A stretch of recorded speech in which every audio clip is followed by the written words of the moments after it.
all your favorite wrestling shows rolled into one.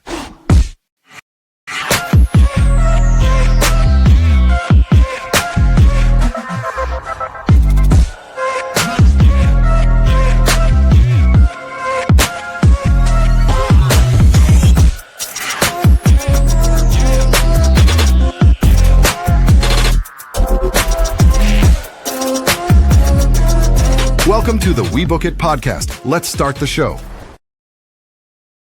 Yo, what's up, WeBook It fam? This is your boy, Big Daddy C. Welcome to the Holy League Recap Show. Hey, we breaking down all things AEW. We had a big, crazy 4-hour spectacle from Wednesday. Basically, AEW is presenting the Summer Blockbuster, which is pretty much presented through their Dynamite and Collision shows. And so they basically combined both of them. So there's a lot of big time moments and different matches going on throughout this night. And so we're here to break down the results from that. So kicking off the show, it basically started with Christopher Daniels warning Hangman Adam Page that he needs more friends. And then the Death Riders would eventually follow him into the arena. So there was some drama kicking off there right off the jump. First match on the card, we had the highly anticipated rematch between Swerve Strickland and Will Ospreay. If you remember, they first squared off back in Forbidden Door last year. That match was, man, money. It was money, man. And so we know Swerve has his issues with Hangman Adam Page, and Will Ospreay is kind of in the middle of all this, trying to be the peacemaker to no avail. And he feels like, with Swerve, he's pretty much he feels like Swerve is almost a threat, to Hangman Adam Page, getting the title taken away from John Moxley. And so he's like, dude, like I might have to take out the threat. So if I got to face you one-on-one at Summer Blockbuster, let's do it. The part 2. So exactly what we received here. And this match gave you everything you wanted. Just basically picking up where they left off from the first match last year, Forbidden Door. There was a moment where Swerve had Ospreay on the ropes, setting him up for an apron, setting him up for a swerve stomp onto the apron. Man, there's a lot of back and forth, a lot of high flying maneuvers. Everything that you would expect from these two, they delivered. However, the match went the entire 30 minutes. Before Swerve could hit that swerve stomp. And so Swerve basically was like, hey, let's do this. Sudden death. However, this brought out the Death Riders, and they interrupted the match. They distracted Swerve to allow, and this would allow the Young Bucks to hit a sneak attack on them. They handcuffed Swerve for a series of super kicks, and then pulled out the custom shoes, which had the thumbtacks on the bottom of it. We've seen this before. It's deadly. So they went out to Swerve. They tried to kick Swerve with it, only for Ospreay to essentially take the bullet, per se, and save Swerve from getting hit, thus taking the super kick to the face himself. And he was laid out, bleeding, of course. And so they had some officials come out there to check on Will Ospreay after that moment happened. Like I said, incredible opening match. And so they tested each other, man. We got to get part 3, bro. We got to get part 3. And this one more likely has to be an Iron Man match or something. Like, it has to be 60 minutes, bro. Like either that or a best of 3, 2 out of 3 falls. That's probably the best route to go. Either Iron Man match or best 2 out of 3. So moving on, we had, let's see here.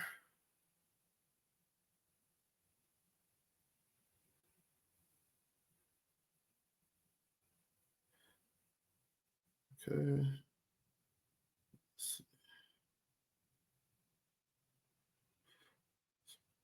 Okay. All right. So yeah, basically, right after this, the Young Bucks tried to clear things up with Hangman, only for Hangman to tell them, like, hey, bro, like y'all causing too many issues. Stay out of my way. Stay out of my business. Stay out of Ospreay's business. Stay out of Swerve's business. And then they walked off, and they was like, all right, it looks like he just made his bed. And next up, we had a match between Mystico and Blake Christian. Mystico basically, having his AEW return. He's been out of the AEW ring for a hot minute, so it's good to see him back in action on AEW. So yeah, he went against Blake Christian, who was accompanied by Lee Johnson. This was pretty solid match, a little back and forth action. Mystico had Blake Christian on the ropes throughout this, and there was some interruption from Lee Johnson, which almost cost him the match. However, he would prevail with the Spanish Fly for the win. After the match, MJF will come out to challenge Mystico. Let me see here.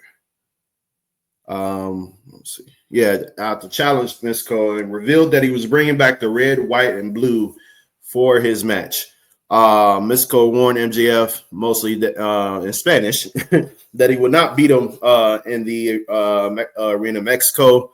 Eventually, the Hurt Syndicate would, come out of nowhere and attack. And only for speed, only for Mike Bailey, Kevin Knight, and Mascara Dorada to come out there and make the save. So yeah, obviously this was kind of like a squash match, pretty much. And so moving on, there was another segment where the Hurt Syndicate attacked Komander backstage. MJF will rip off his mask and spit on it, which was a crazy, crazy segment. Let me see here. There were streamers that flooded the ring as the U.S. flag came down from the rafters. MJF threw out the Sin Cara name after he realized this new rival had insulted him in Spanish. So that was a cool moment there. Next up, we had the Hurt Syndicate versus Mike Bailey, Kevin Knight, and Mascara Dorada. And so he was a late substitute to help the baby faces after Komander was attacked. So the attack on Komander happened before they came out there to save Mystico. And so, yeah, this was a crazy, wild match. The High Flying Trio had taken out Bobby Lashley and Shelton Benjamin, MVP. There was a moment where he caught Mike Bailey with his cane, eventually setting up a hammerlock DDT by MJF for the win. After the match, MJF continued his disrespect, ripping off Dorada's mask. And then Mystico eventually come out and make the save and made MJF tap out to his submission hold called the La Mystica. So, yeah, this was a fun trios match, man. I enjoyed every bit of it. It's good to see them showcasing a lot of the luchadors heading into Grand Slam Mexico. It's almost like them and WWE are doing the same shit. WWE just had, they just purchased AAA, of course. They just had their worlds collide pay-per-view. And so now AEW, even though AEW's Grand Slam Mexico was already they had it set up already. But it seems like it's good that they're both, showcasing, luchadors in wrestling on both of their promotions. So that's pretty solid. So I hope we get to see more of it throughout the rest of the year and the years to come. Next up, we had let me see here. Jon Moxley, there was a segment where he warned Hangman Adam Page to shape up before All In. And so they dragged him out to the ring with his hands bound and mouth gagged to duct tape. John Moxley basically told him, like, hey, like, you know, I need you to have your complete focus. Like, I'm doing this to have your complete focus because you don't have your complete focus right now. He advised him to find whatever it is that you got to find, you know, before All In, so you can give me your best shot if you plan on taking this world championship from me. So eventually the ops would make the run in to make the save, and they would eventually warn the Death Riders that he would have to take heed of the first Death Rider. He would take heed of the first Death Rider he found on Wednesday night. And so, yeah, this was I like this moment, man. It gives you a little bit more going into the World Championship match because it did seem like Hangman was a little bit too preoccupied with Will Ospreay and Swerve as opposed to the world champion himself.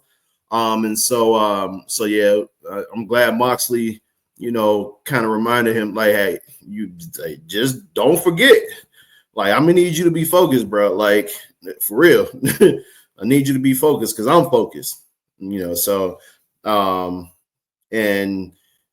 believe that I think Hangman will defeat Moxley at the pay-per-view at All In. I think, you know, this has been a long time coming. I think it's time to take the title off John Moxley so he can, you know, probably take some time off or go do, you know, something else. And so we'll see what happens here. Let me see. Next up, we had Tay Melo, who returned last week on Dynamite. She teamed up with Anna Jay to take on Megan Bayne and Penelope. This is a pretty personal matchup here. Anna Jay and Tay Melo, they was locked in. Looked as confident together as they ever have. This allowed them to get the one up on Megan Bayne and Penelope Ford. What led to this is Ford tagged in. Anna caught Megan Bayne with the Queen Slayer, and Tay hit the TKO for the victory. Solid match, good return match for Tay Melo. Her and Anna Jay had teamed in the past, so it was good time. It was good to see them team up for the first time in some years. Great solid match there. Let's see. And the tag team women's tag team division, this helped keep that alive. I know that there's been some rumblings about a possible AEW Women's Tag Team Championship. So hopefully we get to see that soon. Only time will tell. Next up we had Okada, the championship signing between Okada and Kenny Omega. We know these two, the rivalry between these two in New Japan. It essentially it speaks for itself, and so this is the first match between these two in AEW. So I am ready to see this, man. I wasn't really up on New Japan like that, and so just watching the highlights, man, is getting me ready for this match. They had the contract signing for the match. This will be a unification match between their titles. So this will be the newly unveiled AEW Unified Championship. We got the Continental Champion and the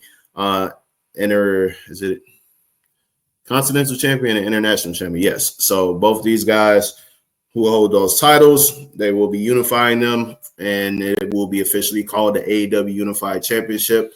Don Callis, Okada and Omega shook hands after signing the contract, only to be interrupted by Don Callis as a distraction for the Rainmaker to attack Kenny Omega from behind. Okada will use a steel baton to strike Omega in his abdomen. As we know, Kenny Omega has had surgery on that abdomen area, and so this basically cause Omega to get stretchered out. And so Christopher Daniels tried to restore order as the stretcher was being set up for Omega. While this was happening, Okada would hit Omega with the elbow drop off the apron onto his abdomen, which caused like Omega to spit up blood and all this other shit. It was crazy, man. Like this was some sick shit going on here. So it just adds more fire, more like everything. Like this makes this more personal. It was like we knew it was personal beforehand because they had been hinting and teasing us, like just every time they like see each other, it just give us that aura like, all right, y'all teasing us, give us what we want. And so we finally getting it, and it's like it seems like they picking up where they left up. They were picking up where they left off in New Japan. And man, I can't wait to see these two deliver this match in the AEW promotion. So cannot wait for this. Next up, we had a backstage segment where Don Callis, he questioned Okada, backstage and told him and asked him, what made him worthy of his shot, at Kenny Omega at All In. And Okada just basically brushed him off and moved and walked away. And so there was a video package that aired the highlights of the history between these two. Man, bro, like I mentioned before, like if there's any proof, any indication, of what we are in store for, that was it. So next up, we had a match between Kyle Fletcher. I think we switched over to the Collision side of things. We had Kyle Fletcher versus Anthony Bowens. Kyle Fletcher was accompanied by Lance Archer, and Anthony Bowens accompanied by Billy Gunn. Anthony Bowens was rolling in this match until Lance Archer threw Billy Gunn into the barricade. This distraction caused Kyle Fletcher to take advantage and hit the sheer drop brainbuster for the win. Next up, we had now there was Adam Cole did join commentary in this match, and he scissored daddy ass after the match started, so it was a cool moment there. There was another moment where FTR they doing chaotic shit as usual. They created a chaotic scene and takes a shot at Atlantis. Carlos Cabrera tried to interview Atlantis with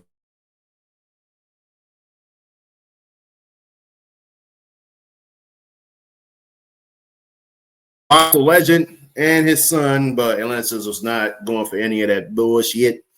A brawl broke out, which led to Adam Cole, the Don Callis family, and Brody King getting involved. The brawl between Harwood and Atlantis continued throughout the crowd, where everyone else backed off. This was a good follow up to FTR's interaction with Atlantis Jr. I don't know if it's going to lead to Atlantis stepping in the ring just yet, but there was a good tease. So hopefully we get something in the future between these guys, and hopefully we get something big going on with FTR going into All In. Next up we had Timeless Toni Storm versus Julia Hart. Julia Hart, and Sky Blue attacked Toni Storm before the match could even begin. Aubrey, the referee Aubrey threw out Sky Blue while the officials checked on Toni Storm. While Hart had Toni Storm on the ropes, Toni caught her with the large package for the victory. Mercedes Moné was on commentary doing this. Was on commentary, and then Mercedes Moné went into the ring after the match. She would give Storm a sniff before whispering in her ear and laying her out. This will cause Mina Shirakawa to come out there and make the save, but Mercedes Moné would eventually lay both of them out in the ring. This was a solid match, but we know Toni Storm was going to get the victory. I'm just waiting waiting for the anticipated matchup, her and Mercedes Moné. So, we'll see what happens at All In. So next up, we got a backstage segment. Zeuxis, how do you say this shit? Confronting Mercedes Moné and accepted her challenge for next week. So we'll see what happens with that. We had the conglomeration, the reuniting. With it was basically what's the man? Briscoe, Tomohiro Ishii, Ishii, and Willow Nightingale. So basically, their reunion taking on Mark Madden, Mansoor, and Taya Valkyrie. After clearing the ring, Willow hit Taya with the Babe with the bomb to win the match. It was a pretty solid match, but yeah, that's how it ended. Willow basically hitting the Babe with the bomb to win. A little simple, fun squash match to keep Willow rolling on television while she awaits her next opportunity. There was a moment where Chris Statlander was watching backstage. I don't know how far they're going to keep pushing this whole thing. Chris Statlander trying to get back in the good graces of Willow Nightingale. But we'll see if they can make amends at some point. I think they should just go and have another match and air out their differences in that regard. But yeah, it was good to see the conglomeration back together, man. It's been a minute since we saw them together, but it was good to see them back at it. Next up, we had so during this moment, during the Chris Statlander moment backstage, like she couldn't even bring herself to watch the rest of the action as Willow was making her entrance. After the match, Yuta offered some advice to Chris Statlander. So it's pretty interesting there. Next up, we had a match between Bandito and the Beast Mortos. And so basically pushed him to his limit throughout this match. However, the ROH World Champion sealed the win with the Revolution Fly. This is a fun Lucha Libre match. Like I said, they've been showcasing the luchadors ahead of Grand Slam Mexico. And so yeah, I'm excited to see what happens at this pay-per-view. I think it has the potential to be the best match of the year. We know All In is pretty much there. Pretty much one of their top pay-per-views. I'm tweaking. Grand Slam. Outside of All In, Grand Slam, I think Grand Slam has the potential to be their best match, on their best pay-per-view of the year outside of All In. So the fact that we're getting Grand Slam and All In within a short time frame is pretty cool. So I can't wait for both of those shows. So yeah, and also we got the Super Card of Honor on the ROH side. We got that coming up too. So there's just so much happening between AEW and ROH. So yeah, you gotta love it. So you guys gotta tune in for that. There's another match here. We got Toxic Spider Thekla versus Queen Aminata. Thekla had her debut match last week, which is pretty solid. She attacked her opponent after the match, only for Queen Aminata to come out there for the save.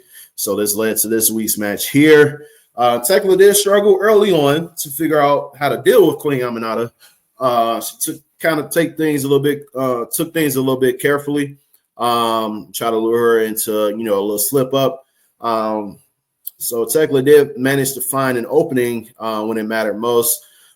She basically had a spider walk into a spear and the death trap to defeat Queen Aminata via submission.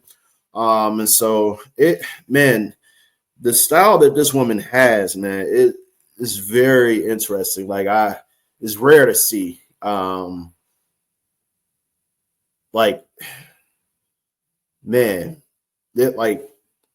It's just like we see a little bit of it, and we've seen a little bit of it in NXT WWE, with Asuka and some of the other the four horsewomen, hard hitting approach, submission holds, all this other stuff. But with Thekla, man, this girl it's something different, man. It's hard to describe it. Like it's a different type of aura with her, man. It's like, let's saw some little Bray Wyatt stuff going on there with the little spider crawl and shit. But the way she can like contort her body to go right back into a normal, like, state, like, crawl state or something like that. It's almost like a, Catwoman type shit going on, man. And so I'm like, bro, this is I like this. I like this Thekla, bro. And so when she first arrived, I was like, who's this bitch? But eventually, hey, she's like, I'm gonna show you who I am. And boy, did she ever. So I'm on board with Thekla, man. So I can't wait to see how she what's in store for her throughout her tenure in AEW. So yeah, that was that match there. Let me see here. There was another backstage moment where Kip Sabian showed Nick Wayne a special video package highlighting his best of the Super Juniors run, ending in failure, which is kind of weird. I don't know why he did that. And then next up, we had our main event here, which was we had Don Callis family versus Daniel Garcia and the Paragon. So, of course, Lance Archer, made his presence known, as he always does. He caught Daniel Garcia with a boot to set up a suplex by Josh Alexander, for the win. And so this match is pretty solid, good trios match. This was, I believe it was more of an impact, made more of an impact than last week's match. But I feel like it was a good win that they had to keep the momentum going, at least for Josh Alexander. And so, he hasn't, it's kind of been kind of iffy, his momentum. But it's good to see that the momentum is like, still on par. So we'll see how the rest of his tenure goes in AEW throughout the rest of the year. But it seems like the biggest story out of this whole thing is Kyle Fletcher versus Adam Cole, even though they haven't really, crossed paths too often. And so, but I expect TNT Championship match to be on the horizon. And so yeah, we'll see what happens there. But yeah, that was the pretty much the end of that match, that main event match there, and the end of the 4-hour spectacle of Summer Blockbuster between AEW Dynamite and Collision. So yeah, I hope you guys enjoyed that 4-hour show. Yeah, so this has been the All Elite Recap show. Basically just covering everything we possibly could on AEW Dynamite and Collision. Looks like I might end up having to do Dynamite and Collision if they keep doing these back-to-back shows. And so I'm figure I might as well just start doing the Collision recaps as well. So I'll see how that goes if they continue to do Dynamite and Collision. And so if not, what I'll do is I'll kind of like recap. So on my main, if they don't do the 2-hour spectacles, the 4-hour spectacles combining both shows, what I'll do is I'll just try to just do a quick recap of what happened at Collision and then go more in depth into Dynamite and go from there. So thanks for all who's going to be tuning into this episode when it drops on YouTube. Thanks for all who continue to like, share, and subscribe to our podcast. And so tonight I'm stepping in for Fritos for the SmackDown recap show. And so I'll be on the lookout for that episode when it drops later on tonight. I'll be recording shortly after SmackDown ends. So yeah, I'll catch you guys in. Keep those booking pencils sharp and keep on booking. Big Daddy C signing out. Peace.